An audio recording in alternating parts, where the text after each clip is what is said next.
Okay, so we have our piece now that we can use. We're gonna scoot that over to give us some space. And our rough math is 11 inches. This happens to be 12 times 4, which is 48. This is a little bit over 48. I believe it's 49 and some change. Sure enough, 49 and 3/8. We're gonna make sure this gets cut off. And we're gonna make sure when we press these that this little piece of paper here where it's got the chip, it doesn't get seamed. So what's gonna help us is that this is already laid out for the 4 pieces that we need, which is nice. Normally you don't get that type of luck in veneer. And that's why it's always good to measure it and study what the best cuts are. And although the final product's gonna be somewhere around 11 inches, I'm gonna go ahead and use the factory seams. There's one right there, I can see it. Right there actually, right on 12. So let me erase this line. I don't wanna get 2 lines. It's deceptive. It's kind of hard to see the seam, but there is a seam right here. Some pieces of wood, it's hard to see. Some it's really obvious. Here it's more easier to see because what they do is they book leaf these things by holding them like this when they cut the tree. And you can see the symmetry. That's usually what gives it away here. Hard again to see, but you see the other line. And then again here, it's roughly, see sometimes it's just hard to see. There it is right there. So now I have my lines and I got my pieces and you can see these dark bands are within these cut lines, which is what we're looking to get. So it looks like we're set up. So now what you want to do is get these dimensions. This is 12.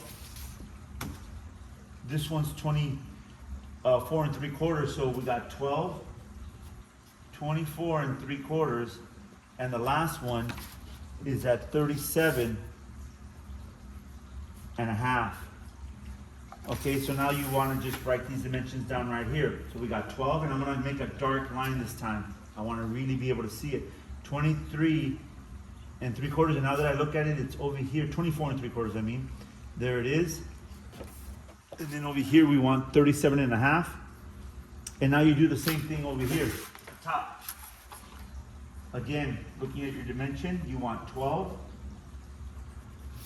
24 3/4. Nice dark lines, and we got 37 1/2, and there it is. So now again, using the straight edge with the glue side down, we're gonna cut this. Oops. All right, so here we go. We're gonna get our 4 pieces of veneer.